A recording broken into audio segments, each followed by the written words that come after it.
Bismillahirrahmanirrahim. Brothers nanazu Microsoft Excel 2016 start کو نو برادرز مخکې دینه چې راشو Microsoft Excel کې پریکټیکلی کار شروع کو نو لومړی باید موږ تاسو Microsoft Excel وپیژنو نو راځو برادرز سٹارټ اخلو Microsoft Excel 2016 نو لومړی باید موږ وپوهیږو چې what is actually Microsoft Excel brothers Microsoft Excel څه ته ویل کیږي په دې باندې باید ځان پوه کړو Microsoft Excel is an excellent program for accounting and calculation. The accounting or calculation لپاره چې د Microsoft Excel یو excellent یو غوره پروګرام دی brothers.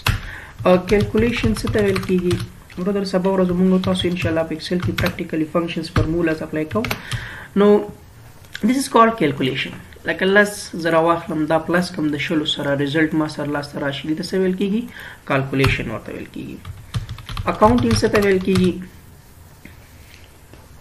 اکاونټینګ اصل کې ډیر برادرز دا یو انالیسس دا چې د کې مونږ لومړی د یو انټیټي یا د یو بزنس یا د کارپوریشن چې څومره فاینانشل انفارمیشن دی لومړی موږ هغه انالایز کوو بیا سمرایز کولو کلاسیفیکیشن او د ټول څخه وروسته بیا موږ هغه اونرز ته هغه د کارپوریشن چې څوک اونرز یې هغوی ته ریپورټس پرووایډ کوو د دې ته اصل کې څه ویل کېږي اکاونټینګ ورته ویل کېږي لکه سې فار ایگزامپل موږ به جرنل جوړو جرنل نه به وروسته لیجر جوړو داسې اصل کې ډېر لیجر نه وروسته ټرایل بیلنس شو انکم سټیټمنټ او بیلنس شیټ دې ته اصل کې ډېر څه ویل کېږي برادرز دته اکاونټینګ ورته ویل کیږي اکاونټینګ یو براډ ټاپک دی هغه سایډ ته به ډېر نوځو نو سوال دا و چې اصل کې ډېر Microsoft Excel د څه لپاره استعمالیږي د کوم پرپز لپاره استعمالیږي Microsoft Excel بیسیکلی د اکاونټینګ او کیلکولیشن پرپز لپاره موږ تاسو د Microsoft Excel څخه استفاده کوو یا موږ تاسو داسې هم ویلی شو چې Microsoft Excel is an application software which is used for accounting and calculation.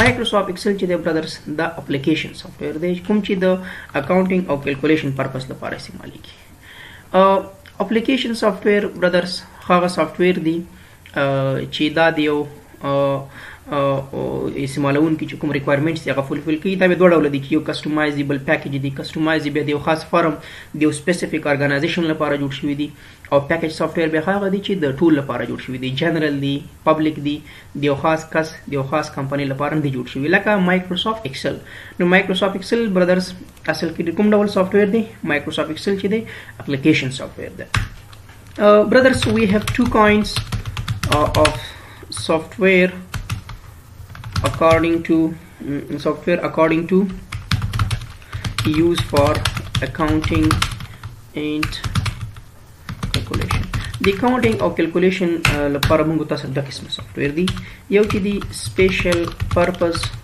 سافټویرز دی او بل موږ تاسو سره چې دی جنرال پرپز سافټویر دی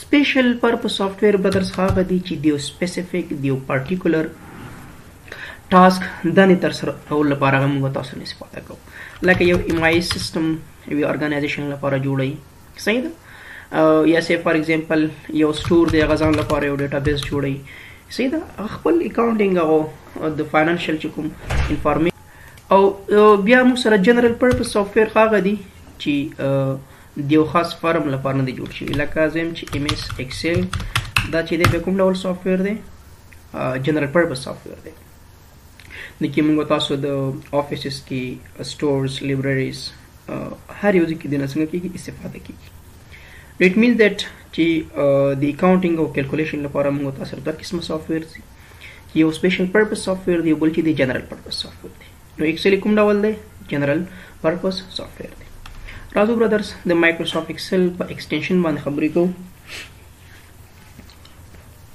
نو راځو موږ تاسو باید ایکسټنشن وپیژنو extensions څه ته ویل کیږي extensions are short names through which we identify a program or software extensions چې د اصل کې برادرز د مو سره short names دي د په ذریعه باندې موږ یو سافټویر یا پروګرام پیژندلی شو.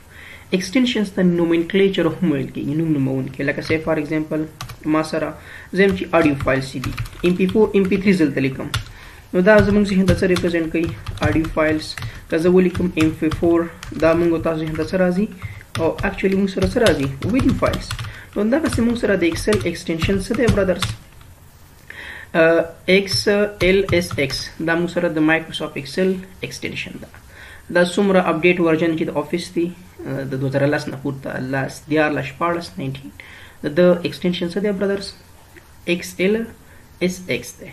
او پریویس چې کوم ورژن دی هغه به XLX ده سره. اوس که زه یم چې JAX پکچر ده دغه لپاره ایکسټنشن موږ سره څه ده؟ JPEG. نو کمپیوټر ته دغه د ایکسل فایل په ایکسل کې اوپن کوي، د ورډ فایل په ورډ کې اوپن کوي، نو کمپیوټر دغه فایل د څه نه پیژني؟ د ایکسټنشن نه پیژني. نو ایکسټنشنز برادرز اصل کې ډېر څه دي؟ شارټ نیمز دي چې د ذریعه باندې موږ سافټویر یا پروګرام پیژندلی شو. راځو برادرز یو خبره ځان سره یاد وساتئ چې د ورډ 2003 او 2009 فایلز چې دي دا په ایډوانس ریوایز ورژنو کې نه اوپن کېږي. 2003 and 2007 Excel یا Word files cannot be open in advanced or revised versions. دا په revised version کې موږ تاسو سره څنګه دي برادرز نشو اوپن کېدای. تاسو سره مثال د ایکسل 2003 یا 2009 فایل دی، دا ته په 2010 14 14 او 19 کې نشو اوپن کولی. but advanced or revised of office files can be opened in Excel 2003 and 2007. نو موږ سره د ایکسل 2010 14 14 19 چې کوم فایلز دي په ایکسل 2003 2009 کې اوپن کېدلی شي، but 2000 cannot be open in advanced versions. نو دا یو فرق ده. بعضې وخت به تاسو هم یاد وساتئ چې 2003 او 2009 افیس د دغې ریوایز د ایډوانس ورژنو سره څه فرق لري؟ یو فرق دا شو چې 2003 2009 افیس فایلونه په ایډوانس ورژنو کې څنګه کېږي؟ نه اوپن کېږي. صحیح ده. 2010 او 14 14 19 فایلز په 2003 2009 کې اوپن کېږي. بل د 2003 2009 افیس ایکسټنشن څه دی؟ XLX دی. خو 2010 نه چې بره کوم افیسز دي د XLSX ده. صحیح ده. راځو اوس برادرز د مایکروسافټ ایکسل په اوپن کولو باندې خبره کوو. مایکروسافټ ایکسل څنګه اوپن کو؟ نو لومړی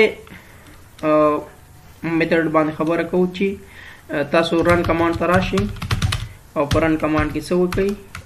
ایکسل تاسو ټایپ کړئ، اټومیټیکلی به تاسو سره څه کېږي؟ ایکسل به اوپن کېږي. رن کمانډ لپاره چې موږ سره کوم شارټ کټ دی وینډوز کی پلس آر ده. وینډوز کی پلس آر سره څه راځي؟ رن کمانډ راځي. نو زه وینډوز کی پلس آر پرس کوم، رن کمانډ راغی، دلته به زه ایکسل ولیکم او انټر وپرس کوم، اټومیټیکلی ما سره څه کېږي؟ ایکسل اوپن کېږي. یو طریقه تاسو زده کوئ، یا دلته تاسو کولی شئ چې رایټ کلیک واخلئ، نیو ته راشئ او په نیو کې دلته په ایکسل فایل باندې کلیک واخلئ، تاسو سره اوپن شي. یا سټارټ مینو ته ځئ، دلته ایکسل فایل پیدا کوئ، یا تاسو سرچ کوئ چې ایکسل. یا ورته څوک وایي چې زه ورته شارټ کټ اساین کوم، لکه زه یم چې ایکسل فایل ده، زه پرې رایټ کلیک اخلم، اوپن فایل لوکیشن ته راځم، په دې کې د ایکسل باندې رایټ کلیک اخلو، پراپرټیز ته راځو او بیا دې شارټ کټ کې نه ده، دا بای ډیفالټ داسې اوسي نن، یعنی شارټ کټ کې اوسه پورې نه ده اساین شوی. زه ورته یم چې W، یعنی د شارټ کټ بیکمز کنټرول الټ پلس W. شارټ کټ ما سره څه جوړ شو؟ کنټرول الټ W. چې کله زه اوس کنټرول الټ W پریس کوم، اټومیټیکلی ما سره څه کېږي؟ ایکسل فایل اوپن کېږي. ګورئ کنټرول الټ W ما سره څه راغله؟ د مایکروسافټ ایکسل وینډو راغله. ښه برادرز دې سایډ ته چې موږ سره دي دا ریسنټ فایلز چې کوم دي موږ سره دلته به سټور کېږي، دې زموږ ون بای ون دا اوپن کولی شو. که تاسو انټرنیټ سره وصل یاست دلته آنلاین ټمپلیټس هم ډاونلوډ کولی شئ. ټمپلیټ څه ته ویل کېږي په ده باندې به انشاءالله خبره کوو. لکه زه یم چې انوایس سیلز انوایس جوړوم، صحیح ده، منثلی بجټ جوړوم، ایکسپنس ریپورټ جوړوم، صحیح ده، تاسو سره ایډیا نشته نو تراشه انټرنیټ سره چې کله ته کنیکټ یې ته ورته ولیکه تاسو به اتوماتیکلی هغه ټمپلیټ راشي او ته ایډیټ کا تاسو سره اتوماتیکلی هغه فایل جوړ شي. نو کمینګ کلاس کې به راځو بلینک وربوک باندې خبره کوو چې وربوک څه ته ویل کیږي، ورکشیټ څه ته ویل کیږي، سیل څه ته ویل کیږي، په یو وربوک کې څومره شیټس موږ اډ کولی شو، دا به انشاءالله په کمینګ لیکچر کې وایو. صحیح ده برادرز، نو زه درنه اجازه غواړم په لوی او مهربان رب مو سپارم. د الله په امان.